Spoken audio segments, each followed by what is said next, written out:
I've been waiting for this program for quite a while. This is like having a rock star here.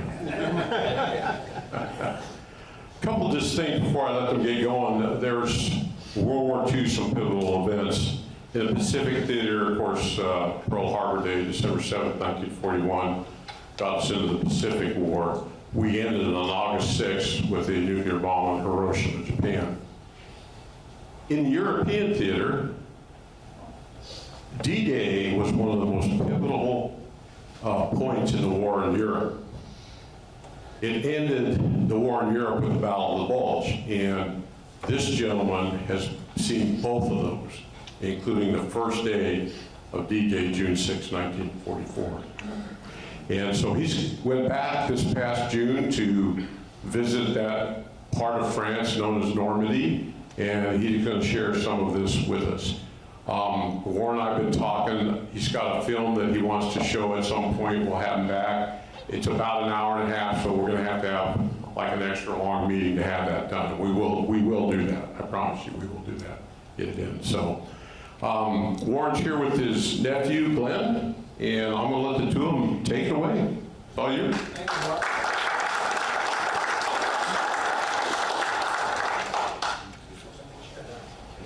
Okay, good morning. Good morning. All right, we're going to start off with a video, and then we're going to get into the presentation. So if we could dim the lights, please. And let me navigate to that. There he is. Who's that guy?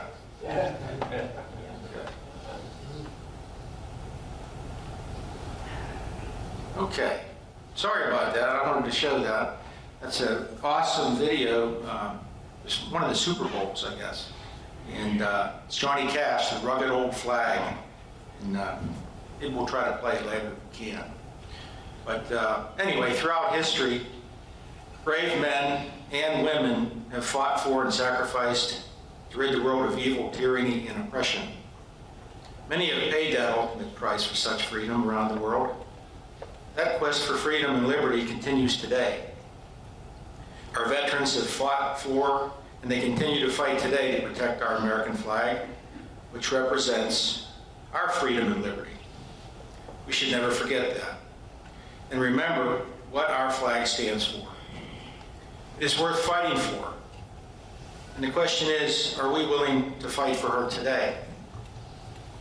On June 6, 1944, more than 156,000 American, British, and Canadian troops stormed 50 miles of Normandy's fiercely defended beaches in northern France in an operation that proved to be a crucial turning point in World War II. Many of you know Warren Goss. Warren participated in that invasion to liberate the country of France and Europe from evil rule of Adolf Hitler and Nazi occupation. Warren is 99 years young, I'll say that. Hello everyone, my name is Glenn Goss, and Warren and my father, Calvin Goss, were brothers. I lost my dad in 2022. I'm honored to be here today with my Uncle Warren. You see, Warren had been back to Normandy 4 times over the years, 5 if you count June 6, 1944. His first trip back was in 1980, when he took his wife and his 2 daughters, and they sat in the sands on Utah Beach, and they had a picnic, and they smiled and watched the free French children playing on the beach. It made him feel good that what he did had made a difference. In 2001, he returned, and he took his family. This time he took his 2 grandchildren, Andrew and Sarah, along. Warren had promised his granddaughter a birthday party and surprised her with a celebration in the Eiffel Tower. They retraced some of Warren's steps from that war. They visited Sainte Marie du Mont and saw where Warren slept that first night in a ditch by a cemetery. He returned with the Veterans Breakfast Club in 2018 for a trip which included touring well beyond Normandy, including Belgium and the Eagle's Nest and Berchtesgaden, Germany. In 2019, at age 94, he was invited back for the 75th anniversary, and he, along with other veterans, participated in a documentary called D-Day Veterans Return to Normandy, 75 years later. The film was done by Let Freedom Ring. It's a tremendous film, and it's a must-see. And I think that'll be a good thing to show here, for sure. So when the opportunity came up this year to go with Warren and his daughter Rhonda to Normandy for the 80th anniversary, I was all in and recognized how special this opportunity was. We would like to share this experience with you. And that's right, this was not just a trip. It was a once-in-a-lifetime experience. And from what I saw in Normandy as a first-time visitor, it is truly a special place that does not forget the sacrifices that were made in 1944, giving them their freedom back. They remember, and they passionately educate their young people and pass this on to future generations. The love and thankfulness they have toward Americans, and especially to our veterans, is unmistakable. It made me more proud than ever to be an American. So it all started on May 30th with an emotional departure from Warren's home in Swickley. You see, Warren was concerned about leaving his wife Mary for such a long trip, 14 days. But she was in good hands while we were gone. We prayed that God would keep both Warren and Mary safe and healthy during this trip, which he did.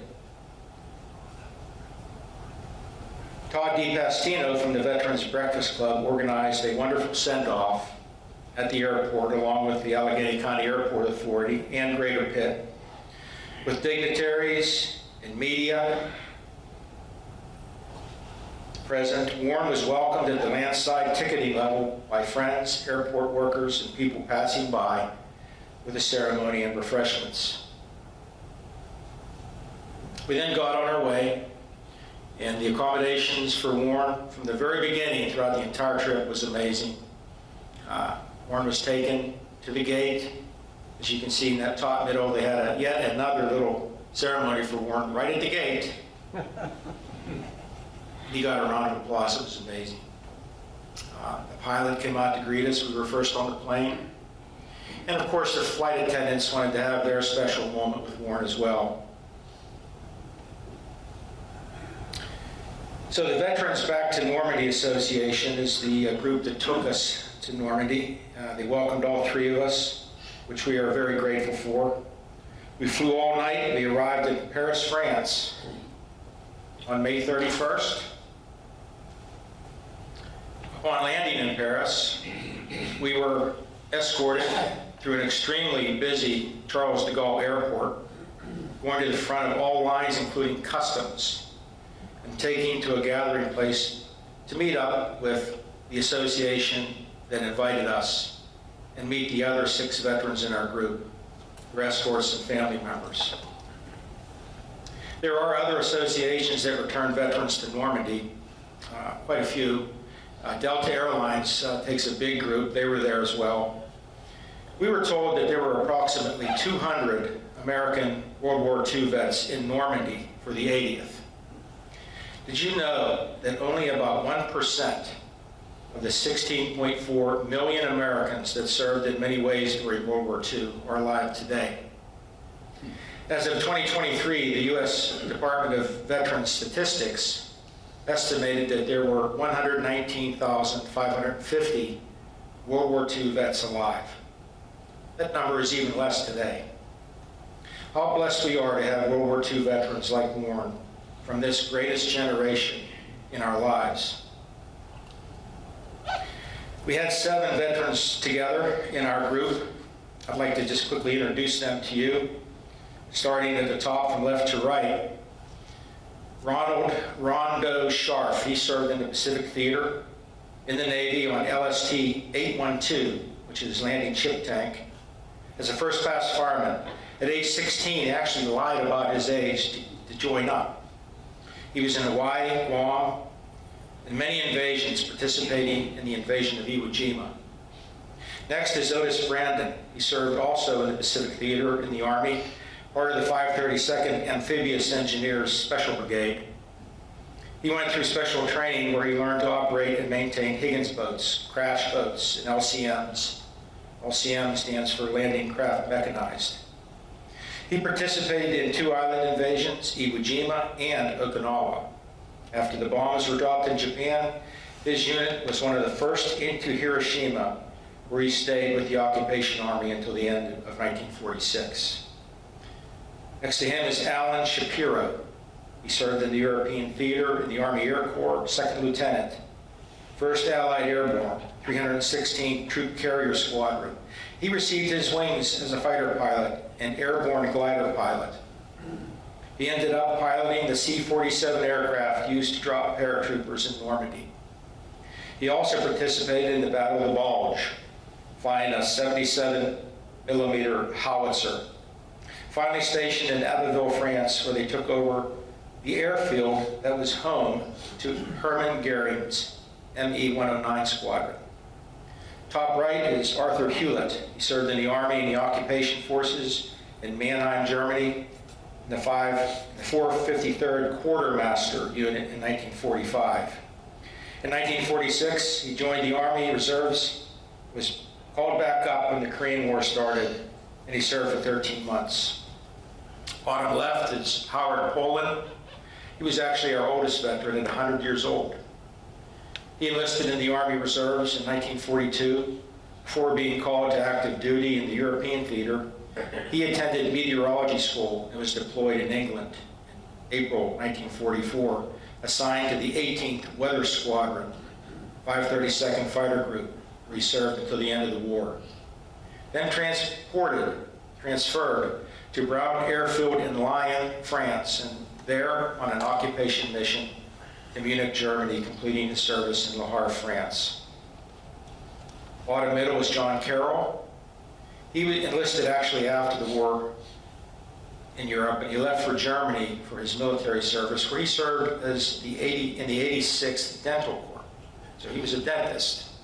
So we all kiddingly asked him, did you refrain from using Novocaine when you were working on the Germans? He said, no, they were compassionate. Bottom right, Warren Goss. Warren was drafted into the Army at age 18 and was assigned to the 4th Infantry as a rifleman. After basic training, he was sent to England, where he volunteered for the 531st Special Brigade Engineer Shore Regiment and landed on Utah Beach for the first wave at 0630 hours on D-Day, June 6, 1944. Warren was among the very first young men to storm the beaches of Normandy on D-Day. As he puts it, only the enemy was in front of us when we hit that beach. Their job was to secure the beachhead and clear 2 German bunkers for the engineers to bring landing and equipment and supplies ashore, and clear the way for the next waves of soldiers that would come ashore during that fateful day. They were then to hook up with the airborne divisions and assist them at St. Mary-Glise. Warren fought across Normandy to Cherbourg, eventually being assigned to the 70th Division, 274th Infantry K Company. He fought with the 70th across France into Germany, participating in the battles at Saarbrücken, the Ardennes, the Battle of the Bulge, in the Ruhr Valley of the Rhineland. He was in Frankfurt, Germany when the war ended in Europe. And as a note, Warren was the only veteran in our group who was actually there in Normandy on D-Day and stormed that beach. He indeed may be one of the few still alive today who participated in the first waves of the D-Day invasion. So that was our veterans. I would like to recognize all our veterans here today. So anyone who served in the military in any way, would you please stand so we can recognize you? Thank you.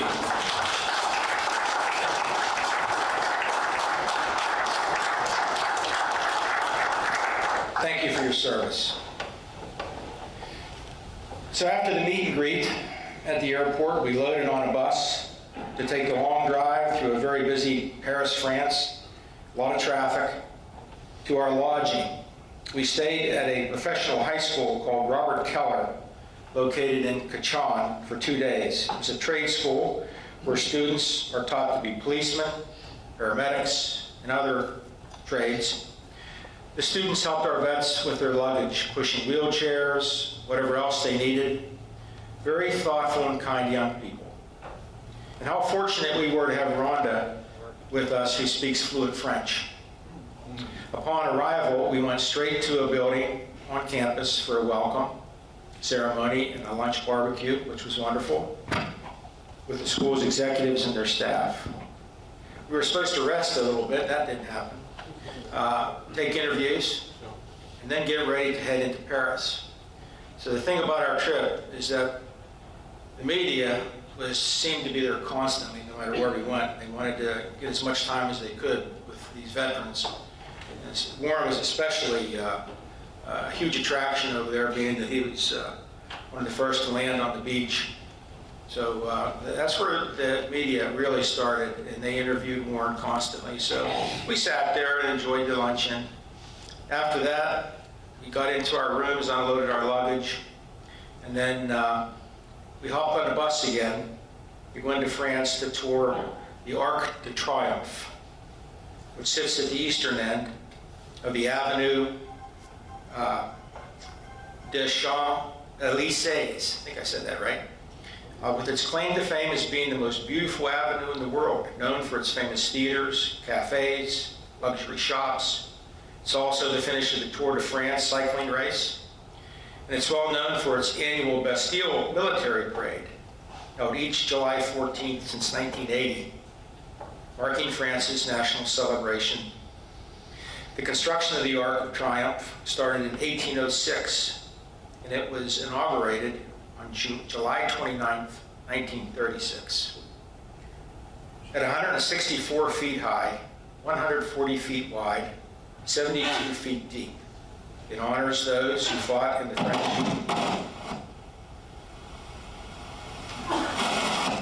What was that? It honors those who served in the French Revolutionary Wars and the Napoleonic Wars. And beneath its vault lies the tomb of the unknown soldier from World War I.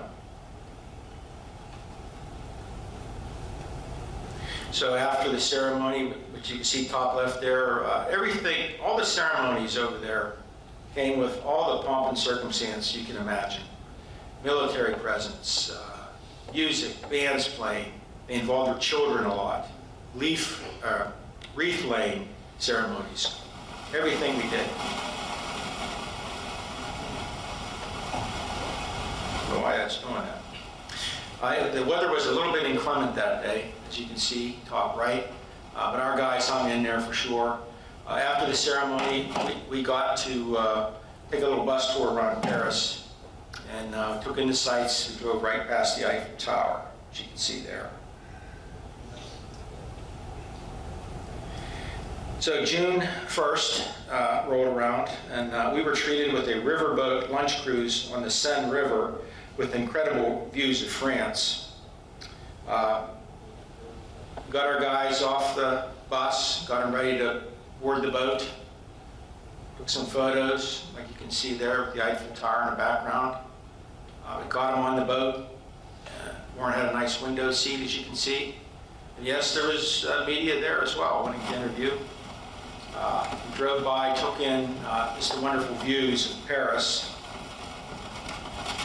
Does anyone recognize this structure? Yeah, we got to literally go right past that. And of course, that is the Notre Dame Cathedral.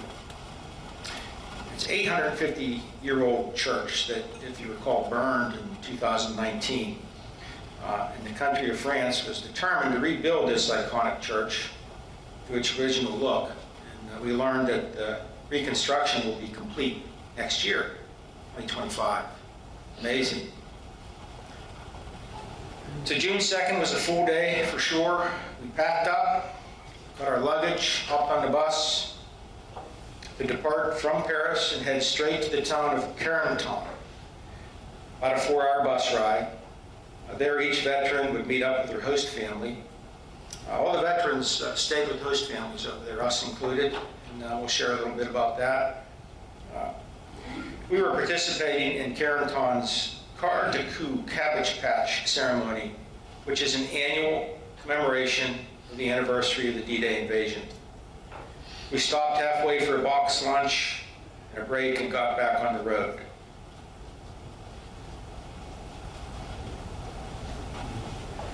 We took the French countryside in on our ride up the highway. During the drive, we could get a good look at the countryside and even see the hedgerows that are still present there. We stopped at a rest stop just before the Carenton exit. And we learned that we needed a police escort to just get into the town due to the massive amount of people there. This was small in comparison to what we would see during the rest of our visit in Normandy. After the ceremony, we then attended an outdoor reception at Carenton Harbor and a huge banquet dinner with 600 plus people in attendance. Now, this video here is, I'm not going to play the whole thing, I'll go through some of it, but I wanted to see, this video is us rolling into Carenton.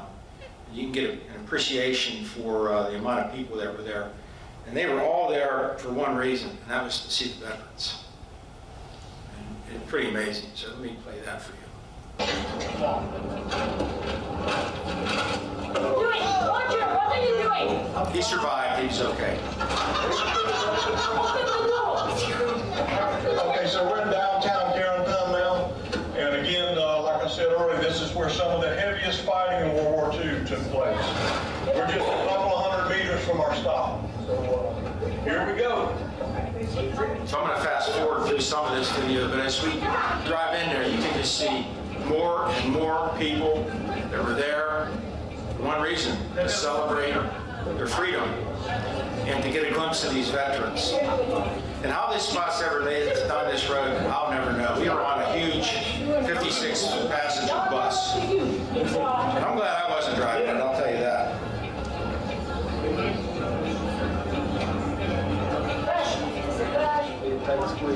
And tight squeeze, that's for sure. You know, the cops were getting people out of the way. Get out of the road. Is this the bus lines? So let me just fast forward a little bit, and you can just see the people as we get closer, closer, closer. All these people that you're looking at that we're passing, they're waiting for you. They're waiting to see our World War II veterans.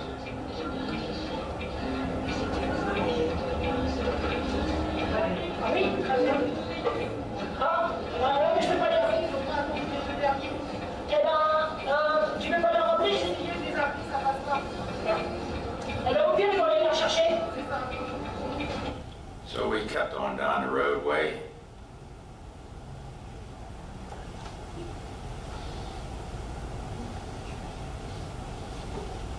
It seemed like it took forever to get to the area where they had the actual ceremony. But when we get down there, we get an appreciation.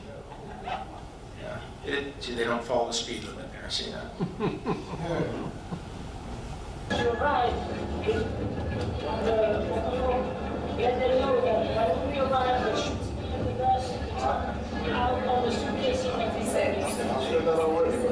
Okay, yeah, because it would be too much, you know. Ben, c'est ça, on descend d'abord toute la ville, on dit aux familiers de monter, ça va les plus tard. Okay, so the boss asked me to say once again, once we stop, the veterans will remain on the bus. Everyone else is going to get off and take care of wheelchairs and maybe luggage, depending on where we're at. And then once we got the wheelchairs prepared, ready, we're going to ask everyone to you're going to have to form a circle or a line on either side to guard the World War II veterans, because these people will be reaching out trying to grab a hat or a patch off their uniform or a piece of hair off their head. You guys are rock stars, and Elvis ain't got nothing on what you're about to see here. So that was not 100% true. Nobody lost any hair over there, I can tell. I think he embellished that a little bit, but make no mistake about it, these people swarmed around these veterans the entire time we were there. And just to see how these people are so appreciative of what these veterans did for them is really something to see. So we're coming up to the space here where they're having the ceremony, and I'll show you as we roll in here. The ceremony is starting in 1 hour. And look, already Look at that. waiting for you. Oh my God. Wow. Oh my God. Donc tu tournes là, Jean-Pierre. Le parking, tu vas devoir tourner tout ça, ça va aller? We could have never made it in there without these policemen. See how you have to have a police escort to get through this. A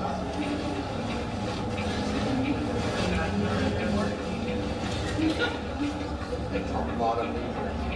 So we don't know how many people were there, thousands, I don't know. But this was small in comparison to what we saw during the rest of the week. Wow. He told you. I told you. Gets worse too. And you know, something, and Warren will say this too. We saw more American flags waved over in Normandy than many times we see over here. And that was an eye-opener, wasn't it, Warren?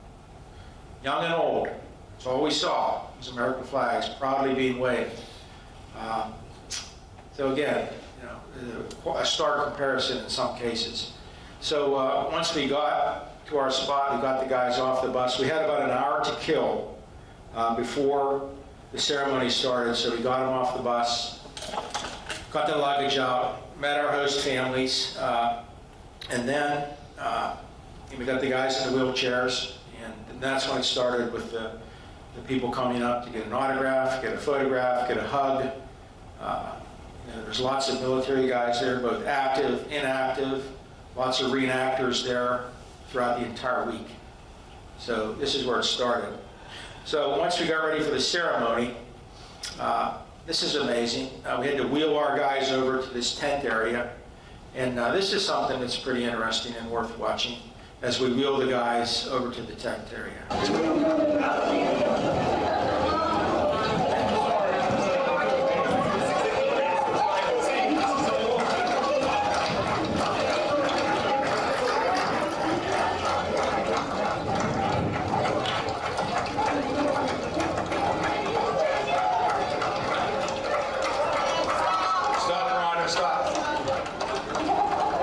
So that's Warren's daughter, Wanda, pushing him in the wheelchair. Wave your hat. Warren just said, I did that already.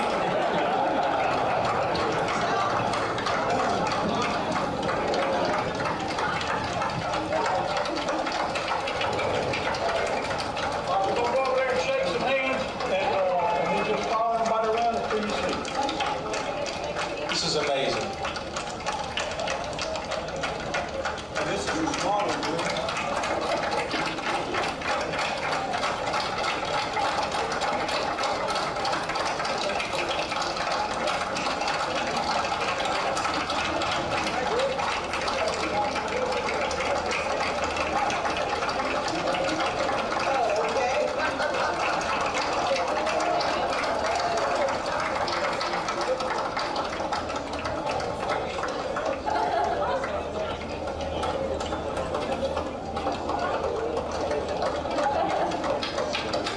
Straight ahead. That lady was all disappointed. She didn't get a handshake there. You see that? So we got over to the area there. Got our guys positioned, and this was the ceremony that they had. And again, it came with all the ceremony that you can imagine, and all the dignitaries. Bottom left, I think that's the mayor of Carrington, I think he was. And this is the way it was all week, the entire week for sure.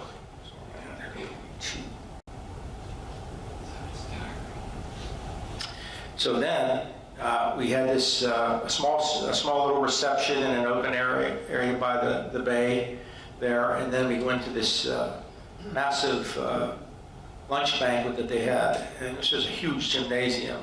And like I said earlier, there was probably 600 or so people there. So that was an amazing experience. A lot of military guys, these two young guys that are part of the Airborne Division, spent a good bit of time with Warren and wanted to talk to him. That was a pretty amazing thing to see, for sure. So this is our host family. I'd like to introduce them. John and Catherine Millay. We stayed with them for the week.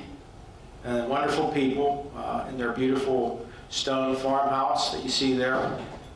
Beautiful property that they have, the lake, animals, on that property, and they just took great care of us the whole week. Took us to where we needed to get to, put us up for room and board, prepared meals for us when we were at their house, and we're just wonderful people, weren't they? And we really were blessed, for sure, to be with Sean and Catherine. So on June 3rd, the next morning, Warren was scheduled for an interview with French TV 2. And this was set up to be at the guest house. And Rhonda was their interpreter, as you can see there. They set up in their kitchen. This interview was shown all over France. And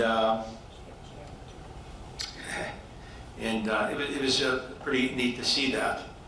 And while we were in France, literally everyone that we came across wanted to either talk to or just get a look at Warren. Everybody wanted to see Warren Goss, including this character looking through the window here.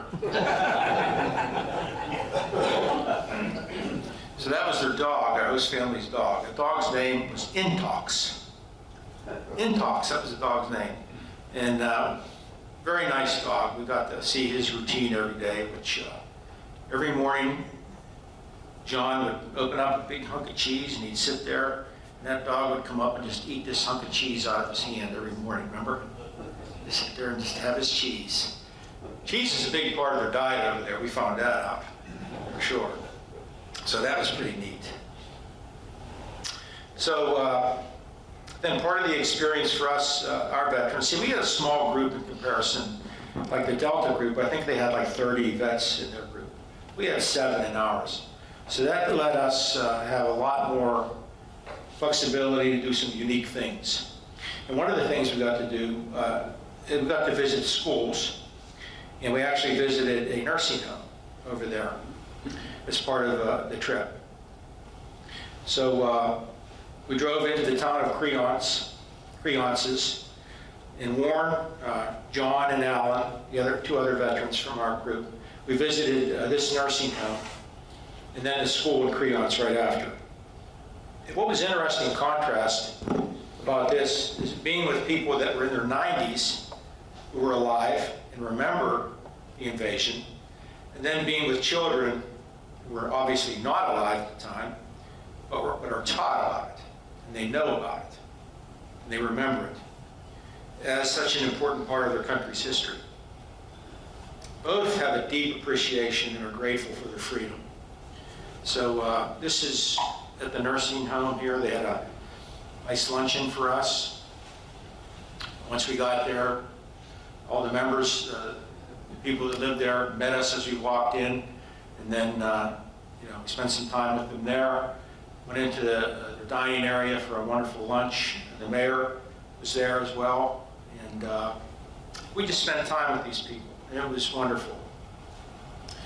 And we got to really interact a little bit with a couple of them through an interpreter. And this guy here, his name is George. And he doesn't look it, but he's 93. And he was there, and he was 14 at the time. And he said he remembers hearing the noise from the planes fly over. And the first soldiers that they saw were African American. And he remembers his grandmother was shocked and wanted to wash their faces. Isn't that something? He remembers the troops giving him candy, cigarettes, and food. He says those memories are the best day of his life. His name is George. This little lady here, Delaney, was 11, and she has fond memories of hugs and kisses from the troops. So that was a couple of the interactions we had there. And again, Rhonda was able to interpret. So that made life a lot easier. After that, we would go over to the school. These kids were probably, I guess, 10, 11 years old, maybe, something like that. and we were able to enjoy time with them. They were able to ask questions to our veterans, and the guys would stand up and answer the questions. And most of the questions were like, tell us what you felt like when you landed on the beach. Tell us a little bit about did you get hurt? Tell us what you felt like. What did you see? Those types of things. So it was interesting to see their questions. Then after that, we go to the official ceremony that happened in Creonce's there. And again, the children play a big role in these ceremonies, as they did here. Lots of people there, media, of course, all the military.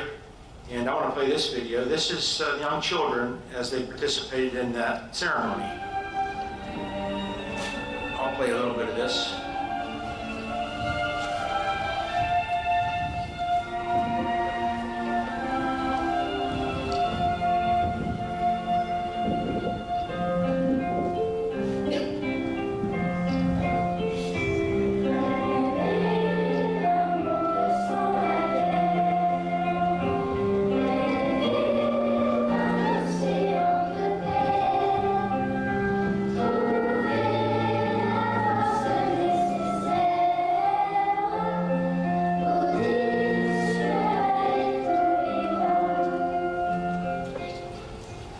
Je sais bien que je ne suis qu'un enfant.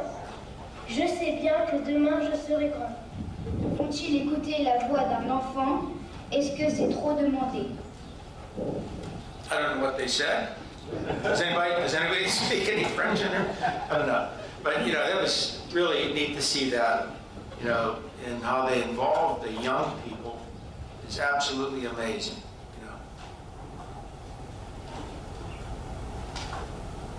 And again, they just don't forget. So after that, we had a little break for some lunch, and then they had a special surprise for us, which we didn't know about, at this church that's right across the street. It was a special surprise. So we got our veterans over to the church building, not knowing what this was all about. And when the doors opened to the church, we walked into it. This is what we saw.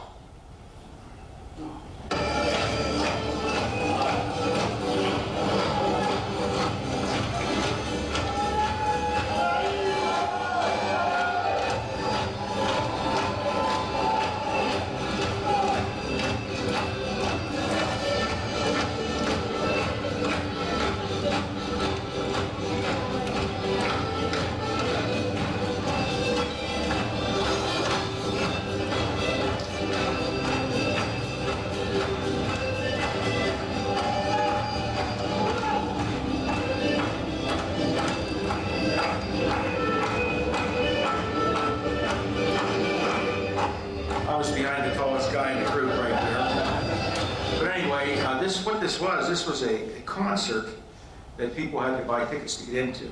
It was packed. From side to side, from front to back, it was just packed with people. And they had this concert up there. There was like 80 or so people in this chorus. And they would play a video on the big screen, and they would sing a song. Then they'd play another video, then they'd sing a song. It was all videos about the war. And again, it was just a neat experience to have our guys there and how they were honored that night. Truly amazing. So Tuesday the 4th rolled around, and we were traveling into St. Lo, and we arrived at the department capitol with an outdoor ceremony with speeches by elected officials and VIPs. Our guys were wheeled out into this open area and a stage led by bagpipers. They led the guys out, got them on the stage here, bottom right, as you can see. And they had this beautiful ceremony outdoor.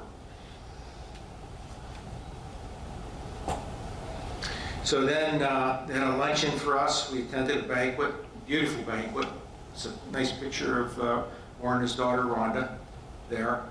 And we had a lot of military guys that were participating in this. This guy was at our table. He was a pretty high-level military guy. And it was a real nice function for sure. And little did we know that they had some entertainment for us there. Nobody knew about this. These guys walk in, these are active airborne guys, and they sang 3 songs a cappella.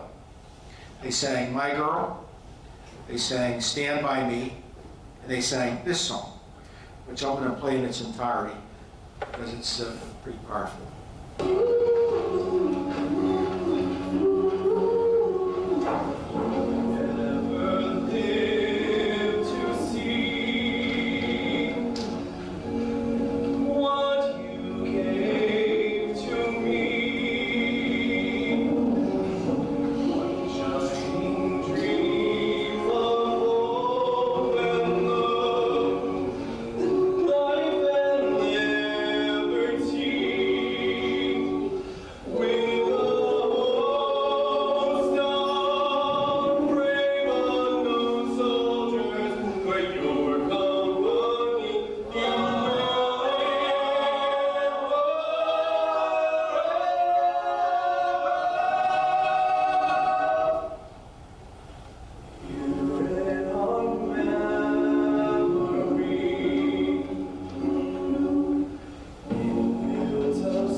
Wasn't that something? I don't know about you, but I'd hire them for a gig. Yeah. What do you think? Get them to have to come up here and sing? I mean, there wasn't too many dry eyes in the room when they were singing. It was something special. Okay, so we were also visiting the Aysville Battery, reenactment parachute jump there, and ceremony at St. Germain de Verville, which is a Pathfinder site, followed by a reception. I want to show you this here. This is read one. Okay, so we visited, this is June 5th. We visited another school in the morning. This was Warren. He visited a middle school in Vallons, and he took questions from the students like he did at the other schools, you can see here.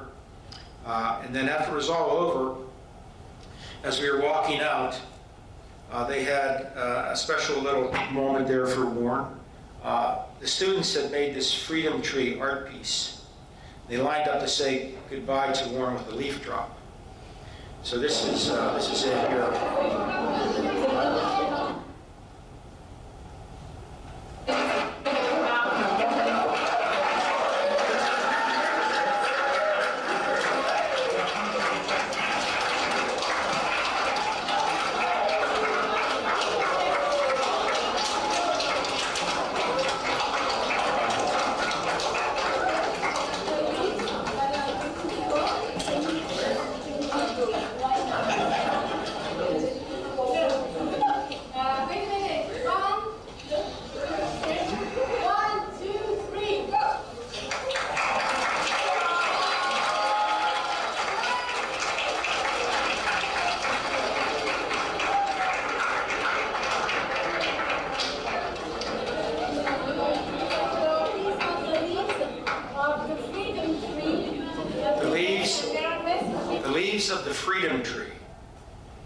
These kids made this up, and I have a couple of them there.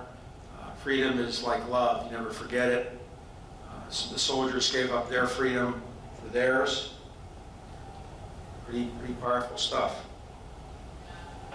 So the Aysville battery and the reenactment camp. This reenactment camp, we watched the parachute jump there. And these guys used the same canopy type chutes that were used in World War II. Warren and Rhonda also attended the reef laying at the Pathfinder site with a ceremony there. And that was at St. Germain de Verville, which is real close to where our host family lived, followed by a reception. So this battery, the Aysville battery, was an incredible place. This was a World War II German artillery battery constructed close to the French village of Aysville in the Manche department in the Normandy region of northwestern France. It formed part of Germany's Atlantic Wall, coastal fortifications, and was involved in the Normandy Landings and shelled U.S. Landing Beach, Utah, 9.3 miles away for 3 days after D-Day, 6 June 1944. And as long as the Aysville battery held out, further advance by the 4th Division would be very difficult and hazardous. The battery had to be taken in order for the 4th Division to advance. It was heavily bombed on 9 June 1944, and it fell to the Americans that same day. This was a little schematic of that battery, and as you can see where it was located, it covered 9+ miles in either direction. That's where these guns would shoot. 9 miles out into the sea over Utah Beach. Caused a lot of havoc. Had to be taken. So we got to walk through this entire area. The bunkers are still there. The machine gun pits. All this stuff is still there that they really take good care of. And it's a museum, basically. You can walk through all these things. And they did have the parachute drop. You had 2 or 3 C-47s fly over and the guys parachuted out, got to watch that. Same canopy type chutes used in World War II. And these aren't like some of the modern parachutes where you can guide your way in. These things come down and you're at the mercy, I think, of the elements as to where you land. Might be able to direct a little bit, but not like they do the modern ones. So the Pathfinder site, which Warren and Rhonda went to, were the first. These guys were the first to parachute in during the very early hours of D-Day, shortly after midnight. And this location right here is where the Normandy invasion all started. The Pathfinders are a specialized soldier who were dropped in place first to set up the drop zones and place lamps out for the airborne drops that would come next. These are the first guys in there. So this memorial that you see right there, our host family had a lot to do with setting that up. So they're very, very passionate about that. And so Warren and Rhonda attended that. And I caught up with them after the parachute drop. They had a nice ceremony there.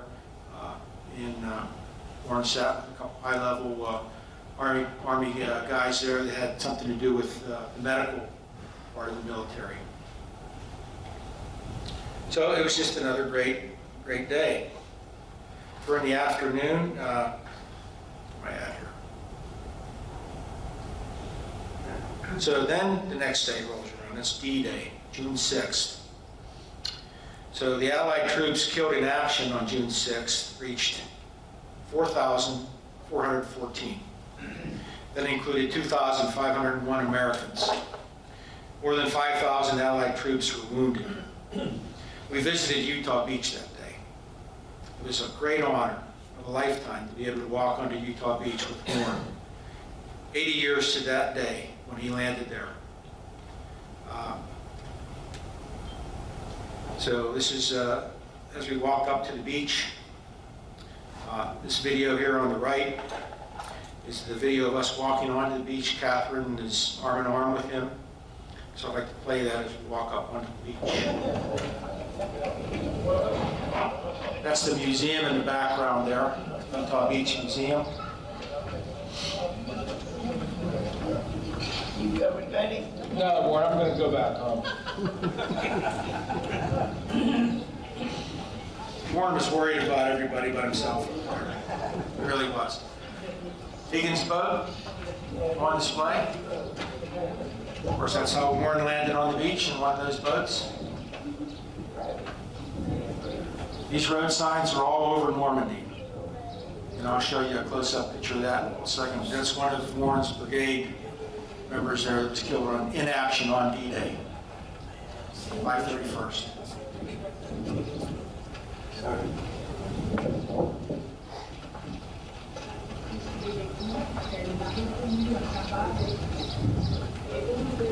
It was a beautiful day. It was a little different on D-Day, wasn't it, Warren?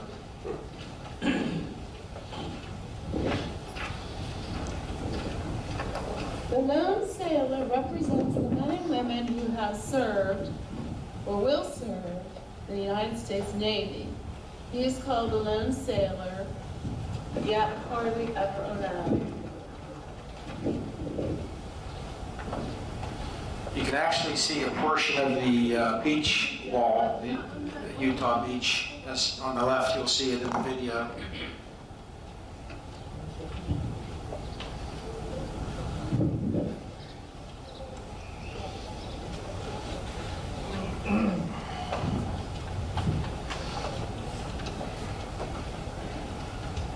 Yeah, there's the beach wall right there, a portion of that. Warren had to climb over that wall on D-Day. It's now covered up mostly by sand dunes. English Channel as they walk onto the beach.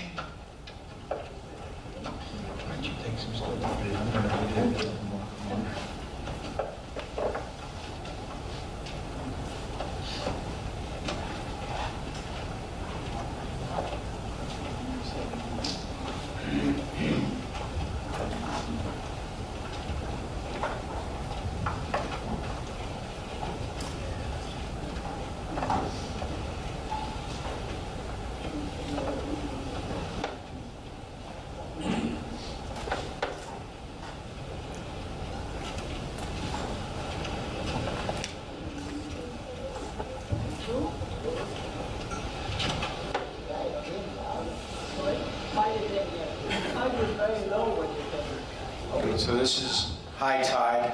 When Warren landed there, it was low tide. Very long beach.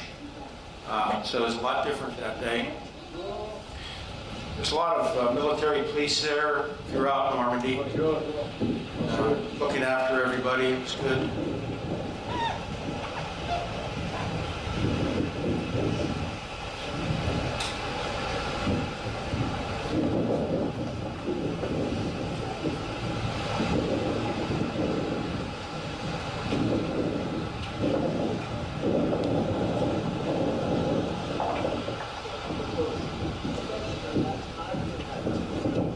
What's that?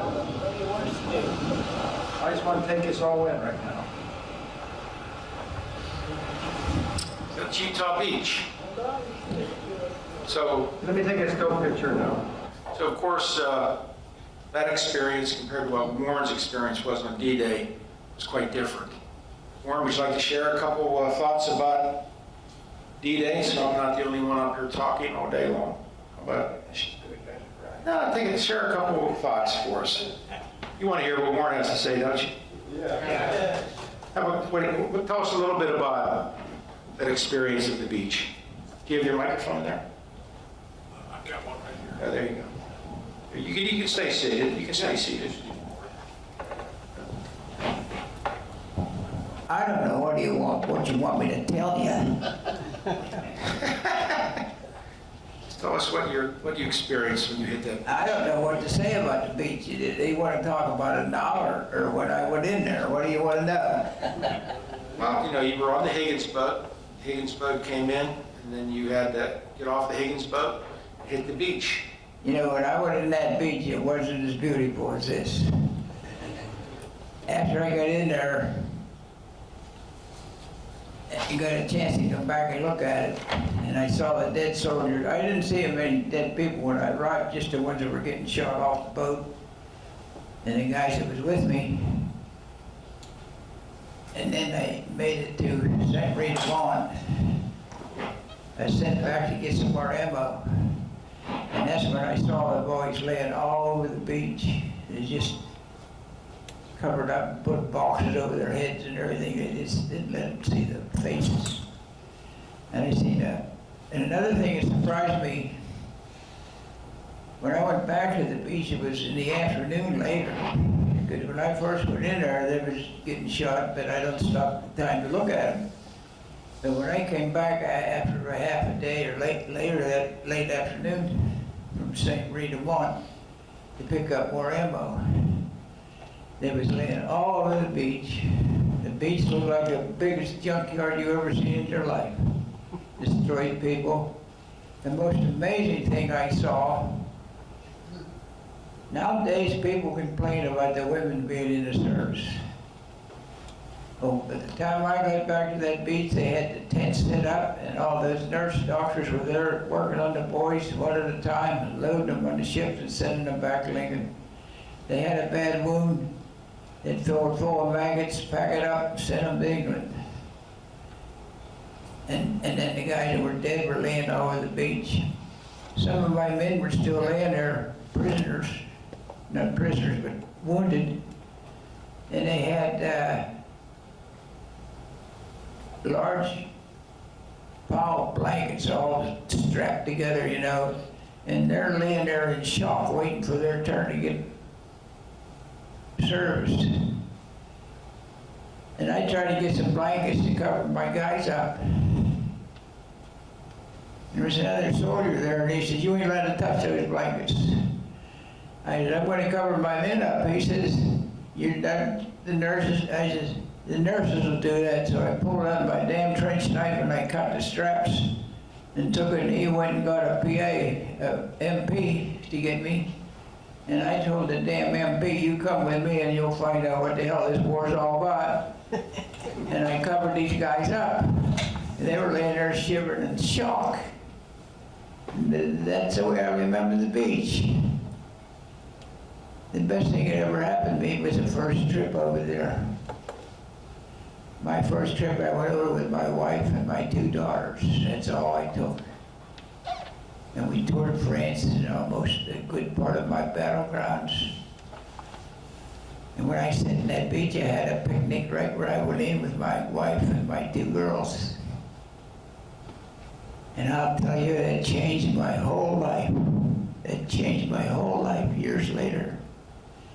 Because before, when I saw those kids walking up and down the beach, and guys and girls walking and holding hands, and it was nice and peaceful, it gave me a good feeling of what I did there. And I just couldn't get over how good it was. And that's what changed my life. And some of my dreams left me. And I still think about it, though. It's hard for me to take.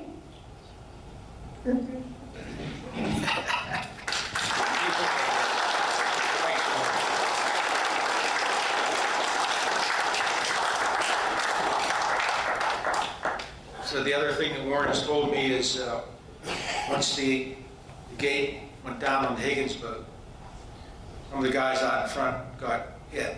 He jumped over the side, and he waded up to the beach, water up to here, pulled his gun up, got up to the beach. And he did get behind one of those metal obstacles that you've seen on the beach. They're called hedgehogs. He got behind one of those. And he saw one of his brigade buddies running up beside him, got hit with a machine gun, and it hurt near cut his leg off. He was hanging. Warren said he saw that guy try to get up and run 3 times. Finally, he gave up. He said, that's how hard they were trained. Just keep going, get in there. If your buddy goes down, you jump over him, you keep going. That's how these guys were trained. That's how all these military guys were trained. So that's the kind of things he saw on that beach. And again, he saw the paratroopers once he got behind the beach, St. Marie du Mont. The Germans had flooded that whole area back there. purpose. One of these paratroopers came down, they either got shot, wounded, landed in the water, drowned. You saw a lot of those guys laying there. So, terrible sights to see. So there's a picture of us all on Utah Beach. See this little girl right here? She was what's known as a pest. Little media girl, she was with Warren just about the whole day. Every time you turn around, Warren, can I get some more time with you? Can I talk to you some more? All day long. So she was with French TV too. This picture here is Warren talking to John Delano from KDKA from Utah Beach. So we had been in communication with John weeks prior to try to line up. Warren had flowers sent to his wife in Switzerland from France. He did that back in 2019 as well. He wanted to do it again. And we was hoping that KDK would be over there to cover it, which they did. And then John also wanted to do a little program that evening on KDKA, so we had to kind of piece it together. John wanted to do a Zoom call live with Warren on Utah Beach. We couldn't make that happen for one reason or another because of the connection. So we were able to place a phone call to him. So he's talking to John Delano. It's 4:30 a.m. here. John got up to take the call. And then we sent him that video that you just watched of Warren walking on the beach and some other shots. And he pieced it all together and put it on that night. Did anybody see it on KDK that evening? You can actually go out and find it online. Nice. So anyway, that was our time that morning on Utah Beach. 80 years to the day. You can't replace those memories. And this is one of those road signs I was telling you about right there. Killed in action, June 6, 1944. 531st Engineer Shore Regiment. That was Warren's brigade. So Warren, I think you said that not many of your brigade guys survived that day, did they? So Warren did. Warren survived. So once we got off the beach, this is number 55, we got to go into a communication bunker that Warren and the 531st cleared on D-Day. This is it. We were able to go inside. It was actually closed that day because there were so many people there that it was closed. There's a restaurant right behind it, right here, called the Roosevelt Restaurant. The owner was there. He was nice enough to open this up for us. So we got to go into the bunker with Warren. We got to go into the restaurant as well. It was pretty amazing. So this is Warren inside the bunker right here. We all got to go in with him. And then we got to go into the restaurant side as well, and that's what these pictures are here, inside the restaurant. The door frame that leads into the back room, pictures on the door frame. There's Warren's picture. That's been there for many, many years. So I thought, wow, how cool a photograph would that be? That is a picture of Warren standing next to that picture right there. So we did that. And this is some more pictures of inside the restaurant. What a neat place. Big bar there, big restaurant, gift shop. And that's the owner. And he was nice enough to open it up. There's that little pesky reporter again. And she wanted to get some video of Warren interacting with the French people. Okay? So we did that. We tried to accommodate her as much as we could because she was very nice. So then we had some time to kill before the actual ceremony, the formal ceremony at Utah Beach. So we got to go to the museum, amazing place. And we get there and find out that the King of Denmark was there and wanted to have a private sit-down with Warren. That's him right there. That's King Frederick X, and that's the Danish Premier Mette Frederiksen as well. So they sat down for about a half hour with you, I guess? And they closed the whole museum down for that. That's right. He said everything was closed down. And it was right here, overlooking Utah Beach. That's where it happened right there. We weren't not allowed to take photographs or video for security reasons, but we were actually staying off to the side. So we sat there and waited for them to come, and all of a sudden, here they come walking in with their entourage. They come all the way around, and they spend a half hour with Warren. pretty neat. After that, they had this big ceremony for us down in this open area of the museum. Cocktails and beverages. And we got to sit in front of this airplane. That's a B-26 Marauder aircraft. The twin-engine bomber that saw extensive service in World War II. What a cool place to sit and have a glass of French wine in front of that thing. So we enjoyed our time in the museum, and we actually got a little guided tour through the museum there too. And then we had to make our way up to the space where they had the actual ceremony at Utah Beach. This is Warren walking up to that area, and I want you to pay attention to the military folks.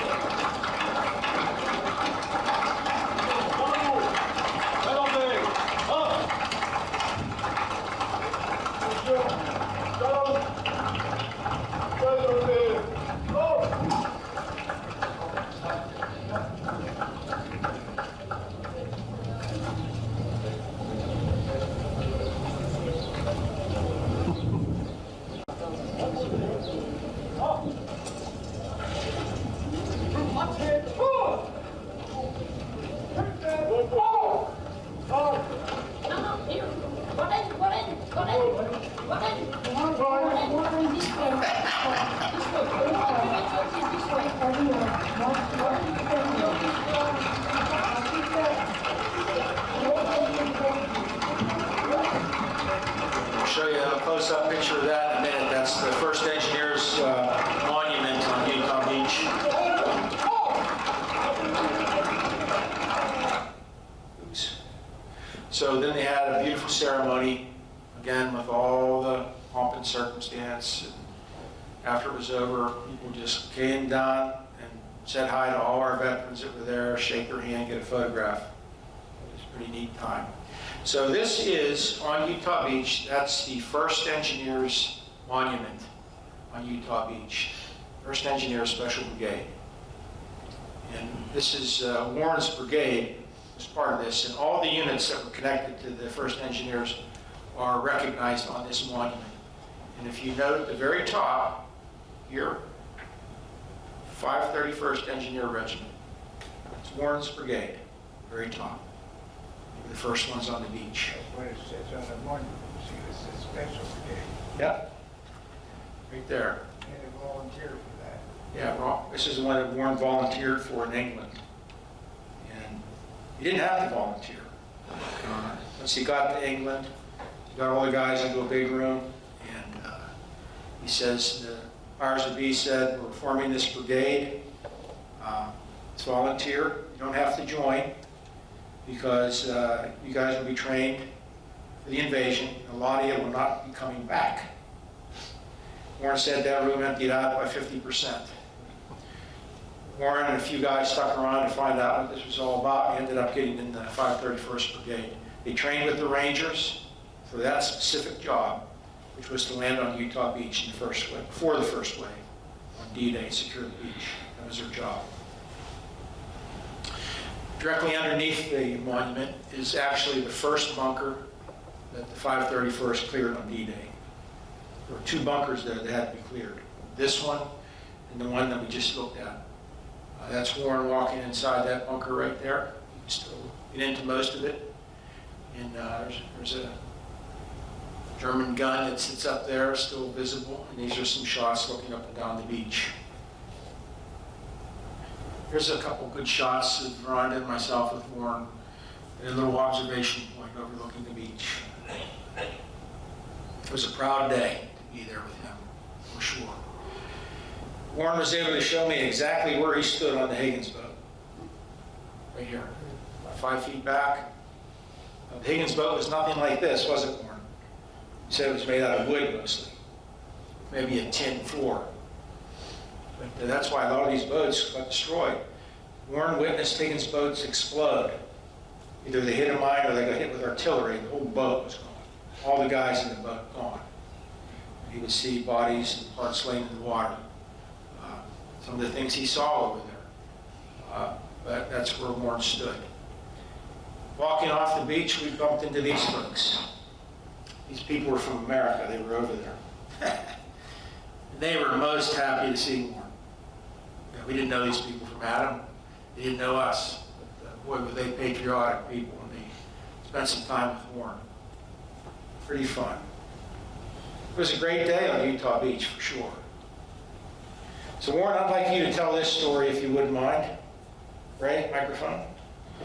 I'll just lead into it. This was a little chapel that still sits there that Warren walked into on Utah Beach. There you go. Gets around pretty good for a 99-year-old, don't he? You know, this chapel here is one of the first things I saw when I got started in the beach down there. I crawled up beside the lake where these paratroopers were laying. I was in water maybe knee deep, that's all. And I kept crawling, and I come upon this little chapel here. It's right there. And I laid in the grass. You have to survey very closely before you make a move. And I made sure that I thought it might be safe to get advance a little further. So I finally got to the back of that church. The whole back was blown out.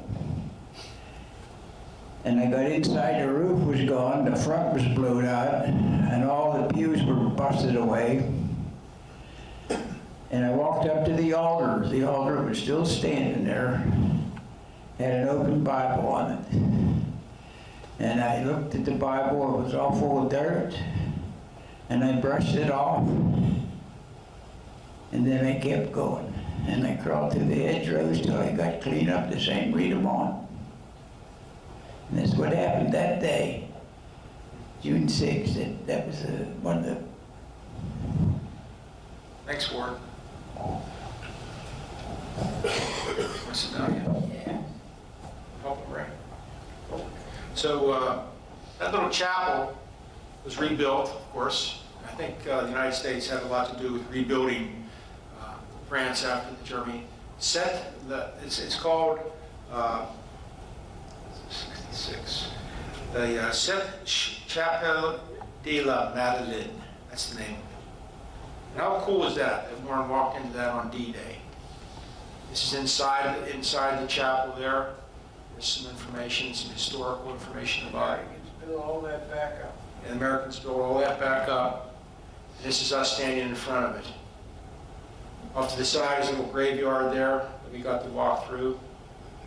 But this building here is still on Utah Beach. They call this the Red Roof Building, they call it. And it still sits there today.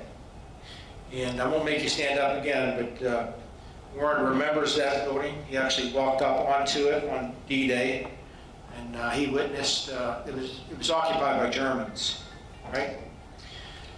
He said him and a couple of his guys walked up there, and a German soldier came out, took a shot at these guys, hit the guy next to him. Warren thought he was shooting at him, but he hit your buddy, right? He said his guys took their rifle and shot that guy so many times until he stopped quivering. Basically, the best way to put it. But that building still sits there today, and I'll show you a picture of D-Day that shows that building, actually on D-Day.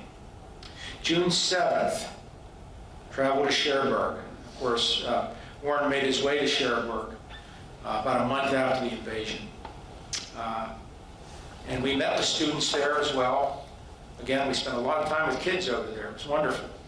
At the Cherbourg Hall, and then we had lunch. And then we participated in this international ceremony at Cherbourg, and the President of France, Emmanuel Macron, was there. And so it was a pretty unique moment there. This is inside that very unique building, very old building. And this is where the kids were brought in, and the guys sat up front and answered questions for a period of time. So then they had the outdoor ceremony right by the sea. It was beautiful. And we sat there and waited for Emmanuel Macron to get there. We thought he was going to make this big political speech, you know, all that. He never did. He got there, paid allegiance to all the people and military there. Then he walked over to where all the veterans were sitting in a row. went down the line and shook every single one of their hand. And had a little exchange. The exchange he had with Warren was pretty amazing. I was about 2 rows behind, but there was a lady up real close that videotaped it. And I'll play it for you. See if you can listen closely. Listen to what it said. Première vague d'assaut établie depuis en 1944, c'était sur Warren Goss. Bonjour, je m'excuse.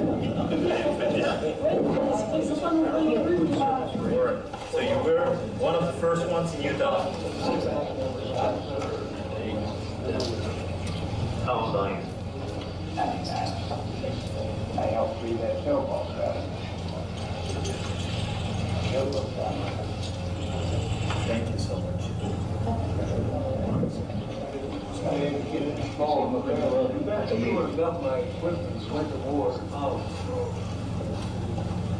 It's very impressive for all of us. Thank you for having you here.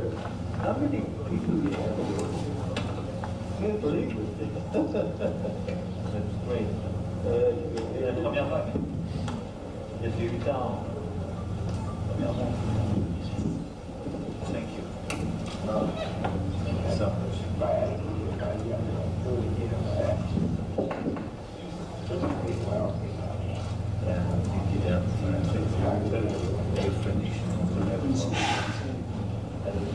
Isn't that something? I don't know if you heard what Warren said there. He said, when I was younger, I had to do it all over again. Gave you a watch. Gave you a watch? Did he? Yeah, nice watch. Did he? Really? And then, France, the president thanked him, and Warren said how many of the French people helped him, and all the guys, all the troops. They were very helpful to our troops.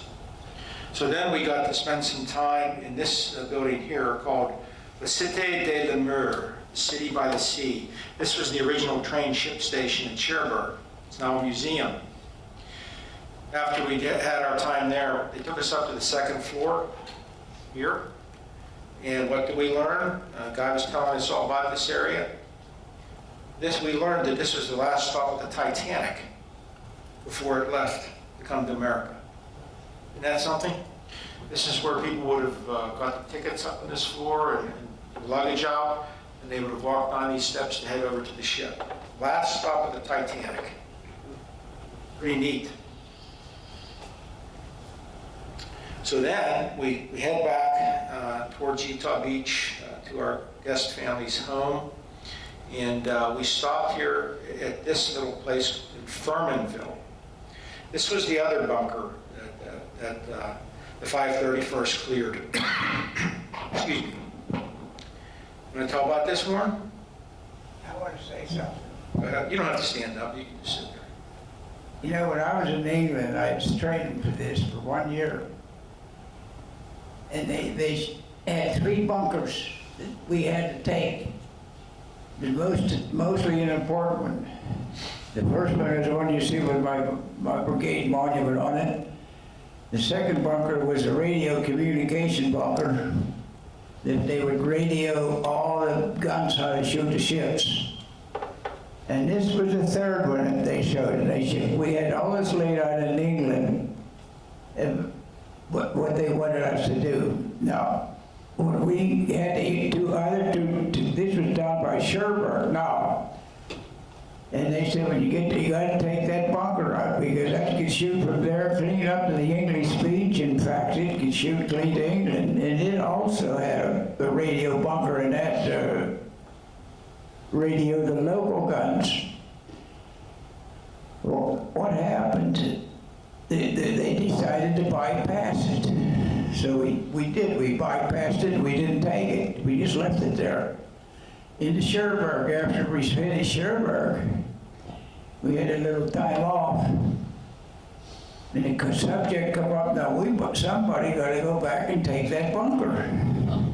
And I didn't do that, but I would have done it if they'd have sent my squad up there. And the squad that went up there, they got a report back that he said it was a piece of cake. He said those boys were so hungry and running out of ammunition, they had no food. They just about, the only thing they had to do was clean out about 2 or 3 machine gun nests. And it gave up really easy. It's a good thing we bypassed it. That's what happened there.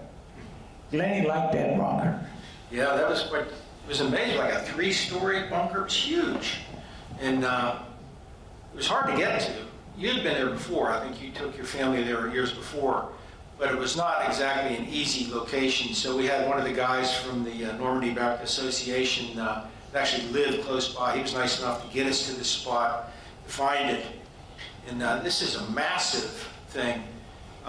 Large 3-story capacity to shoot its guns all the way down the landing beaches. There's also a communication bunker to communicate coordinates to the other guns located around here to shoot our ships in the sea. And what we learned from the guy that was with us is that Russians and the French people actually built this bunker when it was under German control. They built it. This is not easy to get to. It's way off the beaten path, as you can see. We had to walk down this long path to get to it. And we finally walk up and boom, and there it is. And it's, sadly, it's covered with graffiti. Graffiti, front, back, top, inside, so it's not well maintained. But you can see the view. It's a panoramic shot here. I'm on halfway up onto the thing. You can see how far down the beach. That's looking out here, looking outside. So it was really amazing to see. That's inside it. Look at graffiti. Why do they do that? I don't know. That's the guy that was with us. This was a gun turret, I guess you'd call that, Norm. Big guns that they had there. So these guys were shooting our ships. So they took that. Yeah. So then June 8th, another amazing day, we were heading back to Carenton for lunch at the theater there, and then we attended this, it's called the Exodus Reconstruction March. This is a celebration in the town of Carenton to reconstruct the town people exiting the town after German occupation. Then the town folk, they participate in this, they dress up in 1944 clothing, they parade through the town, pushing carts, wagons, on bicycles, just like it would have been back in the day, heading to this town square. And then behind them, here comes all the troops. Troops coming in other words, they liberated the town. So we got to participate. It was a big party, big dancing, fun, massive amounts of people, thousands of people lining the streets, 10, 15, 20 people deep, trying to get a look at these veterans. And here's a video.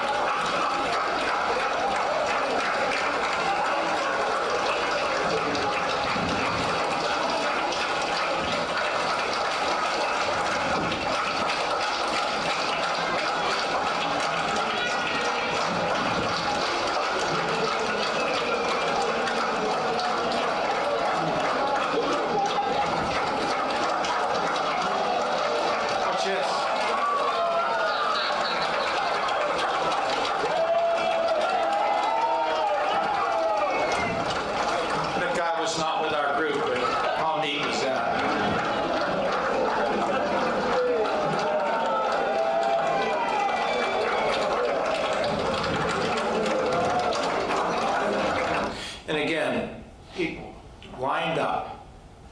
All they wanted to do was get a handshake. 80 years later, too. That's Yeah, 80 years later. Isn't that something? Nice if we saw that type of patriotism over here.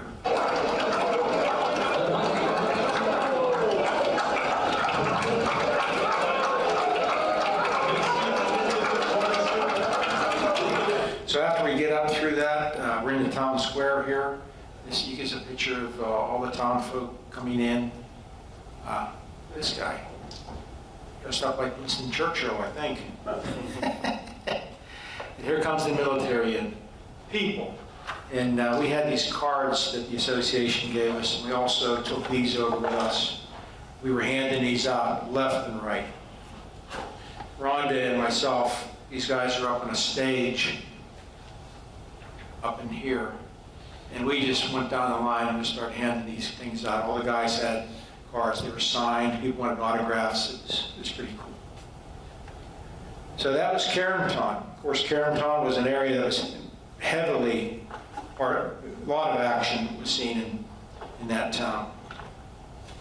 So then, June 9th, we got to visit Pointe du Hoc. And Pointe du Hoc, of course, on D-Day, the Rangers, 225 Rangers landed on the beach, and their objective was to scale a 110-foot cliff overlooking the English Channel and capture that German fortified strong point of bunkers, machine gun posts, concrete casements, gun pits that could easily cause havoc to both U.S. beaches, Utah and Omaha. We learned that more than half of the 225 Rangers that landed on D-Day were killed or wounded. They fought tenaciously and they were victorious. As I mentioned earlier, Warren trained, and the 531st trained with the Rangers in England. So here's some photos of Pointe du Hoc. The massive mortar holes and bunkers are still there. This was bombed, really bombed heavily.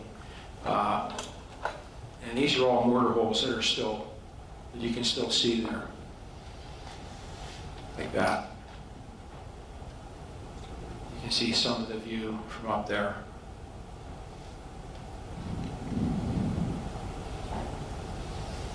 Very interesting place. That's a grappling hook. The Rangers, one of the raids that they scaled that cliff, they shot these things up top and they just climbed up ropes and ladders to get up top. These guys were like sitting ducks because the Germans were up top and they were shooting down at them, throwing hand grenades down at them. That's why so many of them were killed. They fought on and they were victorious. So then came this plane ride. And this is a plane ride that we didn't know about, did we, Warren? It was a surprise. And this was no ordinary plane ride. We got to ride on a C-47 transport plane. And it was the lead plane that flew across the English Channel on D-Day. The lead plane. Not just any plane, but the lead plane. Behind this plane were 800 other C-47s, bringing over 13,000 paratroopers to the drop zones behind Utah Beach. We got to fly on that plane. It was an amazing experience. And we learned that this plane is one of the most historically significant planes that still flies today. It had changed hands many times over the years. It was out of the commercial market in 1945. It changed hands. It was eventually purchased by someone who restored it back to 1944 operation, and it's owned now by the Commemorative Air Force. And of those 13,000, all the people that were killed on D-Day and after, a quarter of them were paratroopers, and the airborne troops that were killed. That's the plane we flew on. Yes, these old guys climbed right up into it. The plane's called That's All Brother. It's part of a fleet of these C-47s that are still in use today. There was actually two planes that flew with us, this one and there was two other ones. One was called, right there, Placid Lassie was the other one, and that's a C-47, and then the other one was a DC-3 called Western Air that was flying right alongside of us. That's a photo I took out the window. That's Placid Lassie flying right next to us. That's us inside the plane. These are the original seats that the paratroopers sat on D-Day. Isn't that amazing? What we did is we left out of Cherbourg, we flew down the coast over all the landing beaches down to the cemetery, turned around and came back. So we got to see a great view of all the landing beaches. That's Pointe du Hoc. Us on the plane. Here's Warren. And we got that. Once we got airborne, we actually got to get up and walk around. Walk up at the cockpit. Take a look. It didn't have any beverage service. It didn't have any pretzels, something like that. But it was a pretty neat experience. Look at that view. That's DC-3. It's called Western Air. These are all planes that were used. All these planes on the back of my T-shirt are part of that fleet.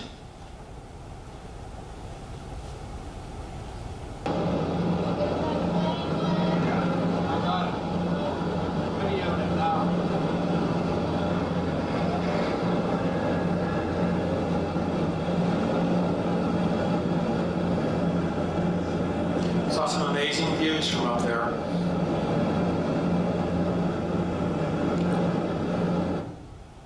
This is a neat view. So we're down to the cemetery. We're going to bank around and head back up.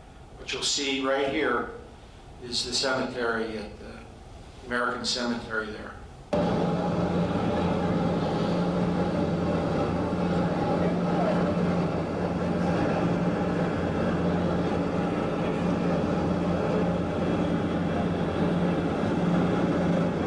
That's Omaha Beach right there.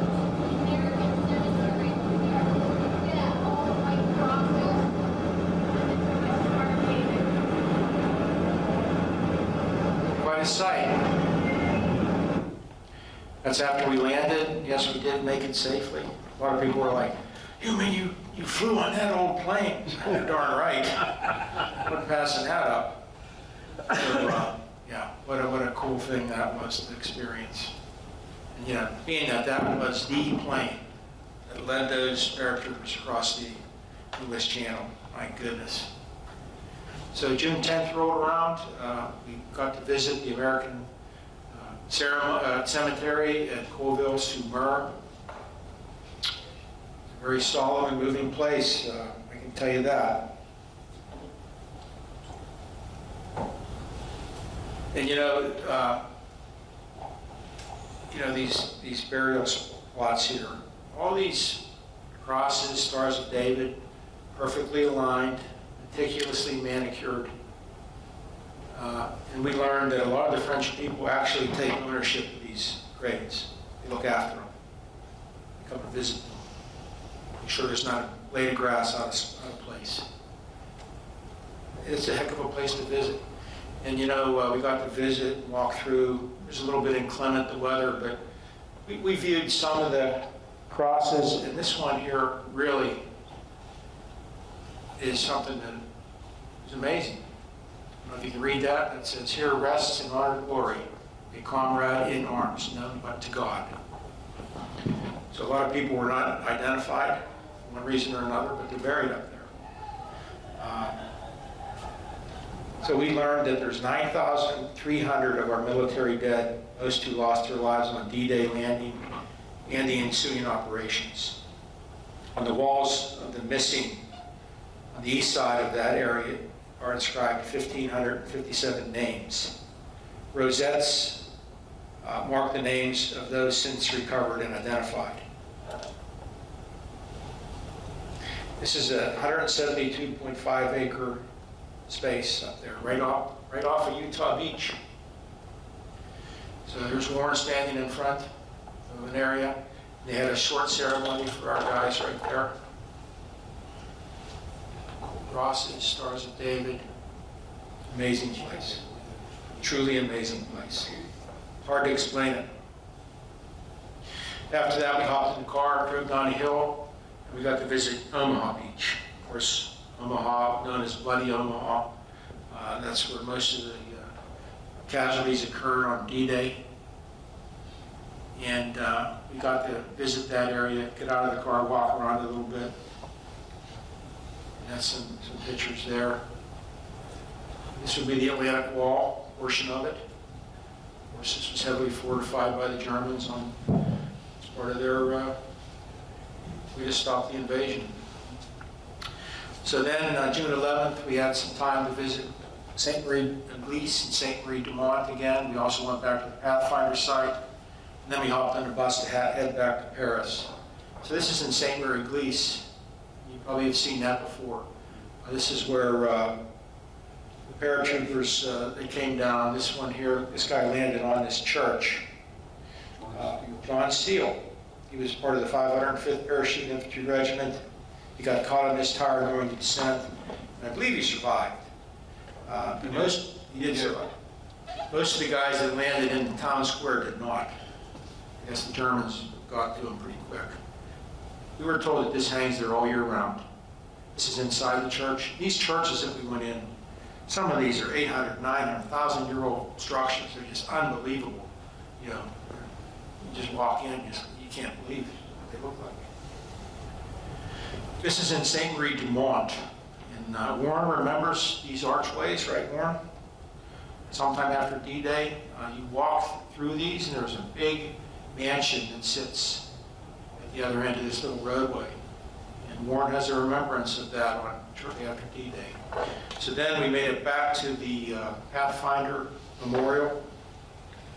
And again, this is something that our host family was very passionate about because they had a lot to do with the construction and maintenance of this memorial. This field behind you is exactly where those paratroopers landed. It says here on June 6, 1944 at 0:16 a.m., the 101st Airborne Division Pathfinders were the first paratroopers to jump here in the name of liberty. This is where the invasion started, right here. And there's a building that sits right at the corner there that still sits today. Right there it is. It's Rhonda and me trying to pose. We didn't do a very good job. We tried to pose anyway.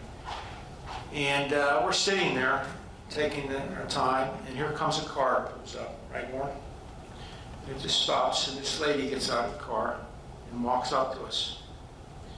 And I guess the only way to explain it is just to play the video.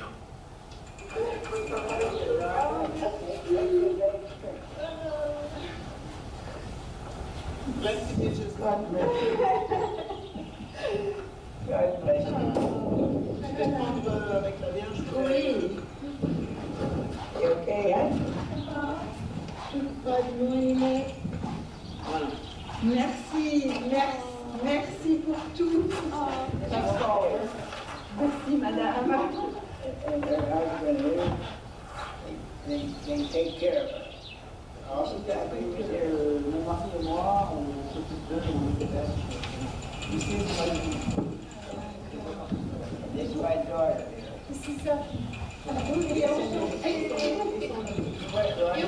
Enchantée. I got So she just comes out of nowhere, saw us there, saw that Warren, a veteran, was there, and she wanted to come up and say how appreciative she was.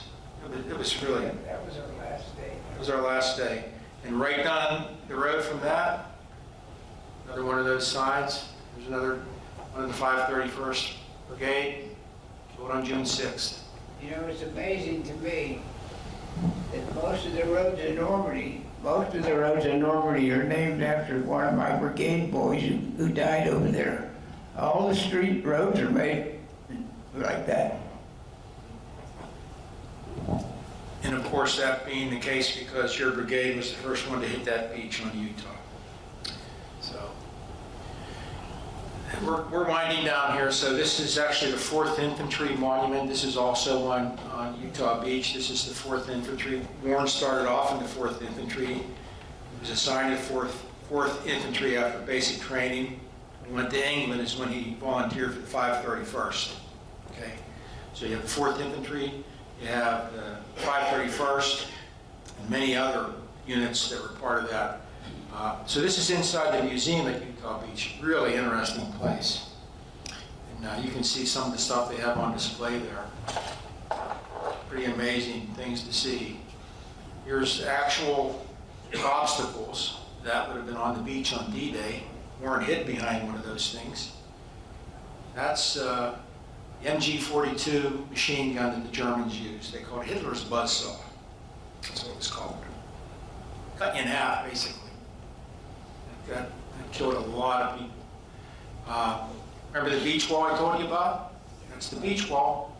Warren climbed over that on D-Day once he got up the beach. Remember the big red house? There it is. This was not the first wave. This was one of the later waves on D-Day, Utah Beach. Oops, that's the big red house. This is also inside the museum. That's Brigadier General Theodore Roosevelt Jr., who also landed on Utah Beach. Of course, he was the son of President Theodore Roosevelt. That's his cane. Sorry, that's his cane that he carried. I don't think he was in the first waves on D-Day, but he died of a heart attack about a month after the invasion over there, we learned. One thing that was really stood out over there was, again, the young people and how they come up to our veterans. They give these guys cards. This is right before we left.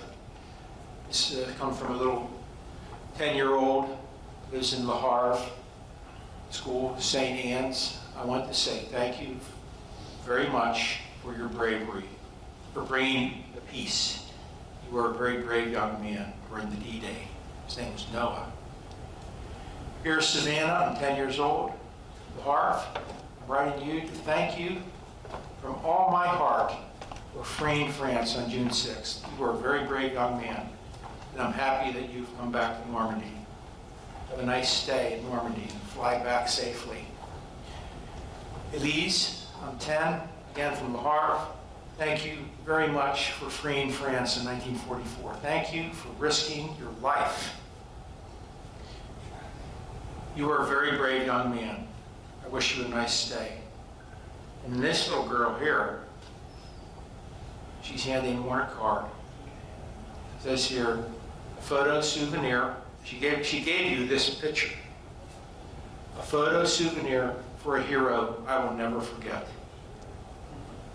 Isn't that amazing?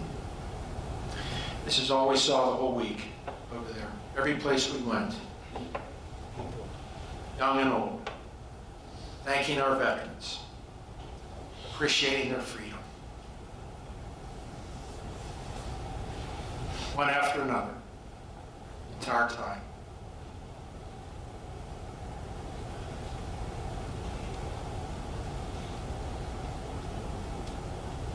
One of my favorite pictures, look at this, the way these young girls are dressed. It's Warren handing her one of the little cards that the association had given out. These guys wrote their autograph on the back of it, handed them out. People wanted them, one after another. Didn't have enough, we gave every single one of them out. We printed these up. We had 500 printed in English and 200 in French. We handed these out in addition to those little cards. Warren signed every one of them. Got a couple here, if anybody wants one. That's it right there. And Warren, you have to tell the story of Psalm 91. Tell that story.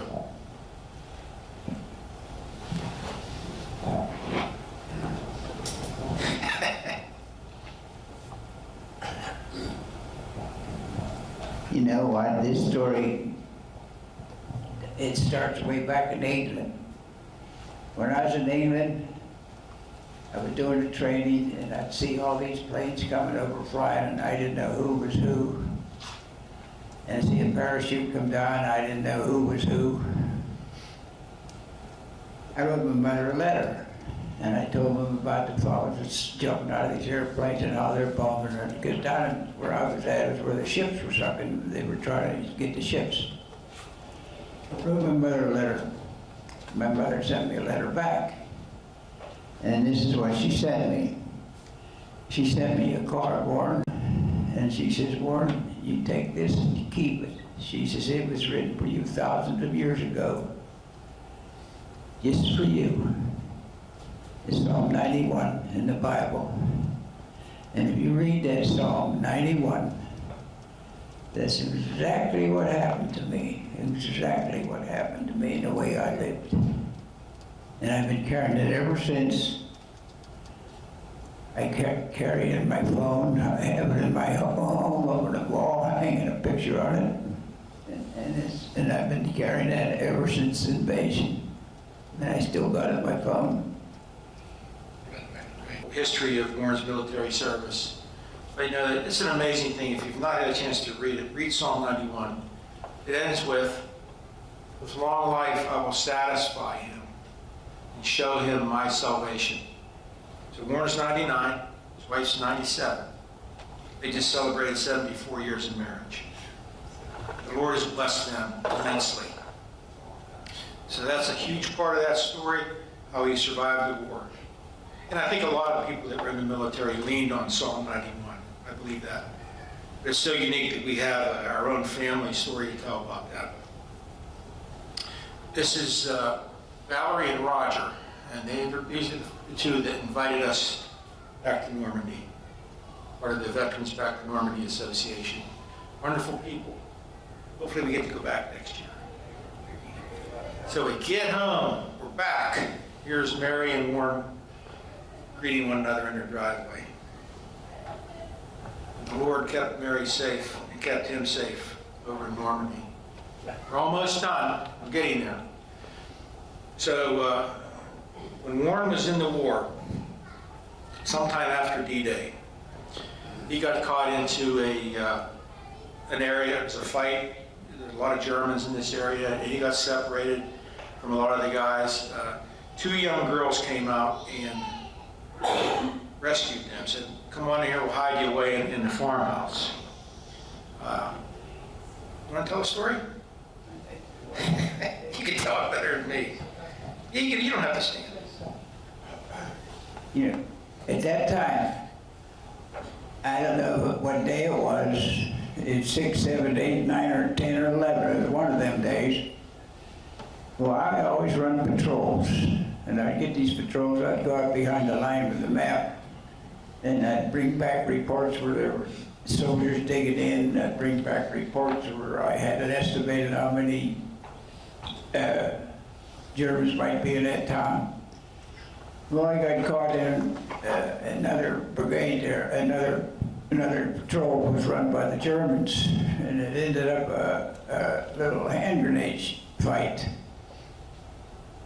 And I think it was because both sides were drunk. That's what I believe. Anyway, I later on, until the damn thing was rid about over, got rid of what hand grenades I had. And me and another boy made it back, and was coming through a farmyard, and we wasn't quite back. We couldn't get back to the lines what we could, and two little girls run out, young girls, I don't know, 12 or 13 or how old they were, and they come to me and they hollered, "Come, come, come!" I hide in the Bosch. The Bosch, Bosch is too many Bosch. We call the Germans the Bosch. So they took us in a barn, in the barns were made out of big stone. We crawled up in the loft, and she took us back someplace back there. I spent the rest of the day there, all night, and part of the next day. Then they came back and said, "Okay, the Bosch is gone now, you can leave." Well, after that, I'd give it 2 or 3 weeks later, I had to get back to the lines for a reason, and I found a supply dump, and where I found out where they had the food hid. So I crawled in the back of that darn thing, and I pulled out my trench knife and got a big hole in her little canvas tent. And I took more food than I could carry, and I took it right back to that farm and gave it to that farmer. Those two girls, one girl was named Simone and Mary Suzette. That happened 80 years ago. When we got over there on the 80th anniversary, we talked about it, and I asked if anyone might have knew these people. And nobody knows them. So finally somebody, when we got home, tried to get in touch with the Gosses. And they found somebody in West Virginia. They sent them these pictures and say, "Here's the pictures of the girls. And the girls remember you." And now they want me to get in touch with the girls again. I don't know why, but that's what happened. That's 80 years ago. So we didn't catch on to this while we were over there, okay? They reached out on Facebook to one of our relatives in West Virginia on Facebook and said, "Heard about the war being over there, about this story, and we think one of them's still alive. It's this girl here. This is Simone. She's 94 and a half years old. Here she lived a mile away from where we stayed. We didn't know when we were there. Otherwise, we could hook up with her, you know. But we didn't. And so our host family took it upon themselves to drive down to this little farm area, and they took some pictures. This is it. This is the area where they would have hid Warren away. We missed them. So we're going to have to try to do a FaceTime or Zoom call with them, Warren. Yeah, isn't that something? So this house, she said, this house here German soldiers had occupied this, and this farm was somewhere back here. Apparently they hid worn away. I got the copy of the email here from the lady. She says, this woman, Simone, she's 94, her memory's not that great anymore, but she remembered more. How about that? So anyway, that was our trip. It was a trip of a lifetime. I'd go back in a heartbeat, and it's been a pleasure to share it with you. Thank you.